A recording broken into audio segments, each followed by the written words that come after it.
We gotta get you on the boat, damn it! I'm not getting on no boat! And that was the day the phrase "nigga please" was invented.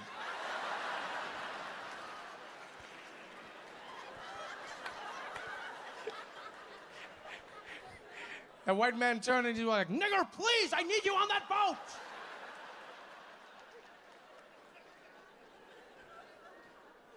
And that story was passed down generation to generation, black person to black person, free man to free man. So then that white man got down on his knees and he said, "Nigga, please. Nigga, please, nigga, please. I ain't never heard that phrase before in my life. Nigga, please, nigga, please, nigga, please." I know that's probably a phrase Barack Obama used at least once in the White House. At least once. Like, "Mr. President, do you think Trump is because of you? Do you think you caused this?" "Oh, nigga, please." Just one time. One time I know he used it.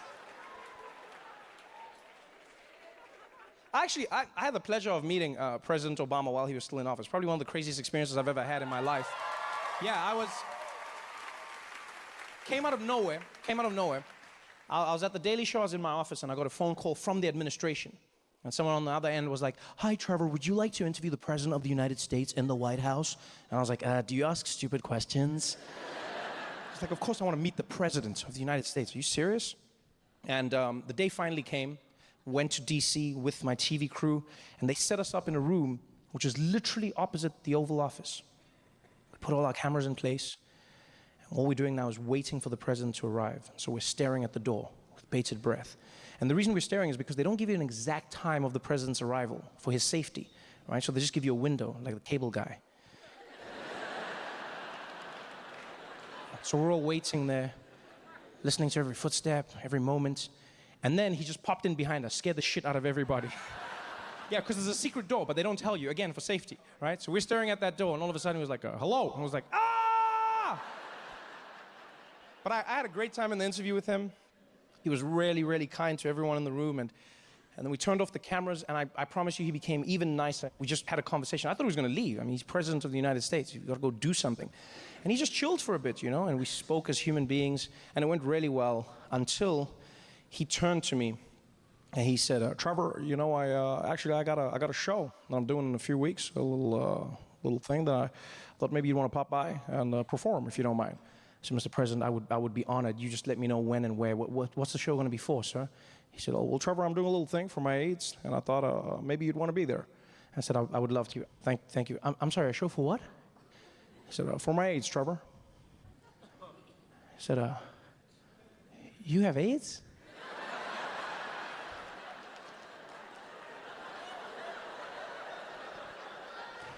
And then he explained what he meant. And I wanted the earth to swallow me whole. Because I had just looked at the President of the United States and asked him if he had AIDS. And you know what the worst thing is that he was nice to me as well. Because I said that, and then he explained, and then I was like, "Oh, I'm so sorry, Mr. President, I didn't mean that. I don't even know why I thought it's just like you said AIDS, and then like the AIDS. Because here's the thing, in my defense, right, I get it now. He means AIDS as in the White House aides, the people who help the president. I get it now, but in my defense, where I'm from, AIDS is some other shit that doesn't help anybody. No one in Africa is walking around like, "Let me introduce you to my AIDS, huh?" So now I'm here and I'm frazzled. I'm like, "Mr. President, I'm so sorry. I didn't mean that. You don't have AIDS. You definitely. And even if you did have AIDS, there's nothing wrong with having AIDS. There's no stigma. We can still be cool. Actually, I don't even know why I'm saying this. I'm so sorry." And he's like, Trevor, calm down. Trevor, calm down." I was like, "I'm so sorry, Mr. President. I'm so sorry. I shouldn't have said I'm probably the dumbest person you've ever met, Mr. President." He's like, "No, Trevor, calm down. I'm the dumbest person you've ever met." He's like, "No, Trevor, that's not true. I've met Trump." Get out of here! So smooth. I'm used to it in life, though. This is something that commonly happens to me living in the US. I understand it as an idea. If you move to another country, you're probably going to have to learn another language. I didn't realize that would happen in America as well, because I speak English, but here people speak American. Similar, but not the same, right? So like small things change, small things, and I accept that small things change, like pronunciation. For instance, the thing you drink, I call that water, yes, water. In American, you say water, right? Water, yeah. I say water because there's a T in the word, right? The glass you see yourself in every morning, I refer to that as a mirror, yeah, right? In American, you say a mirror, right? A mirror, yeah, which is not the same thing to me. A mirror is the glass. A mirror is a Middle Eastern man. Very different experience. It's not the same thing. And that's just pronunciation, right? You also have to learn the meanings of words that you already knew when you moved to America. For instance, where I'm from, there's a garment that men commonly wear under their shirts. It's white and it's sleeveless. Yeah? Where I'm from, we refer to this as a vest, okay? I've now learned in American, it is known as a wife beater. Yeah, I have so many questions. And so the best and worst experience I had learning American happened to me when I first moved to the US. I lived in California, in Pasadena, when I first came to the United States, right? And the reason I lived in Pasadena is because that's where I knew my first American friend, a guy by the name of David Maya. He came to South Africa to film a documentary. We became the best of friends. And one day we were hanging out in Dave's apartment. And Dave's chilling on his beanbag. And he looks over at me and he's like, Trevor, dude, I don't know about you right now, but I'm starving. I said, I think you mean you're hungry, Dave. I said, what? I said, doesn't matter. What do you want to eat? So you know what I'm craving right now, man? I'm craving tacos. I was like, oh, that sounds like fun. Let's do it, man. Let's go to tacos. What?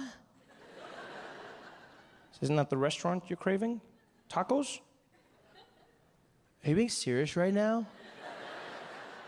You've never had tacos? I said, no, I don't know what tacos is. You've never had tacos? My answer hasn't changed from now, Dave, no.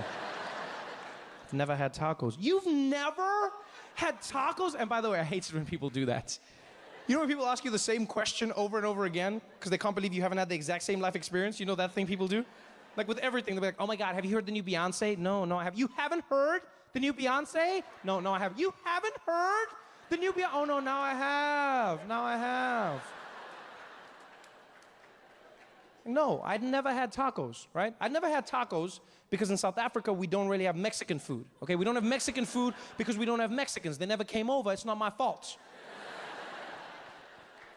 Dave was personally offended.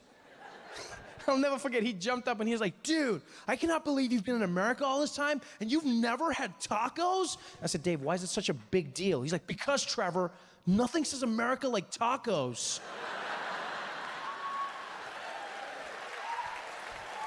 I said, really? Nothing says America like Mexican food?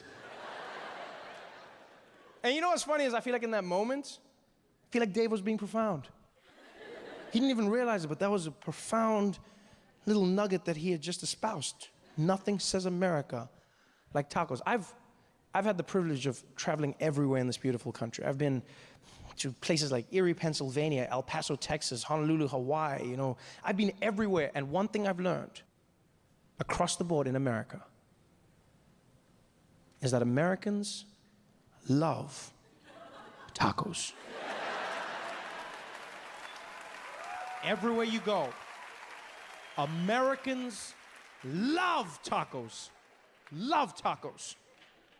Even people you wouldn't expect. I was watching the news one day, and there was a guy at a rally, right? And they were asking him about immigration and families being separated, etc. And this guy, like, regardless of his politics, like, he was being really mean and xenophobic and racist, you know, just acting real presidential. And the journalist asked him about children, and he just went straight, and he was like, boy, I'll tell you what, I don't give a damn about any of these goddamn Mexicans, you heard? They came over here, they ain't supposed to be here, boy. Woo! It's our country now, you heard? That's right, boy, go back to where you came from. Woo!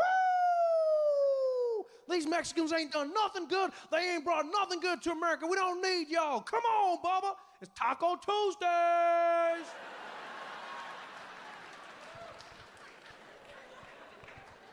Get out of here, but leave the recipes. I feel like there should be a rule in America. They should say, you can hate immigrants all you want, but if you do, you don't get to eat their food. Yeah? That's a fair exchange for me. You hate immigrants, no immigrant food. And when I say no immigrant food, I mean no immigrant food, nothing. No Mexican food, no Caribbean food, no Dominican food, no Asian food, nothing. Only potatoes. And I'm not even saying like flavored potatoes, I'm just saying plain potatoes. No spice. Because no immigrants, no spice. Don't ever forget that. Both figuratively and literally, no spice. And I know some people would take that. I know. I know there's some people right now who'd be like, well, you know what, Trevor? Take your immigrants, take your spice, and get the hell out of here. You say that now. Because you've never lived a life without spice. But don't ever forget, a life without spice was so hard, that it made white people sail around the world to find it. And like,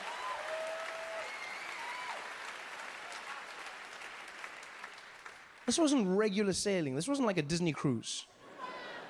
These people sailed at a time when they believed if you went that way, you would fall off the edge of the earth and die. And still, some man out there was eating some white lady's cooking, and he was like, I can't do this shit anymore. I'm sailing that way. But what if you die? At least it's exciting. No immigrants, no spice. And definitely no tacos. Yeah, I know my friend Dave would never allow that. I've never seen him so passionate. He got up, he gave me a speech about tacos like he was the heir to a taco dynasty. He finally turned to me, he's like, Trevor, as your friend and as an American, I'm gonna make sure that you get tacos if it's the last thing I ever do. I was like, why don't we just go now, Dave? He's like, that'll work. You know my favorite part of any conversation is when people think you're gonna argue with them, but you agree, and they've already chosen anger. Because nobody just changes their tone. Everyone has to stick in the anger for a while because they think it makes them seem less crazy.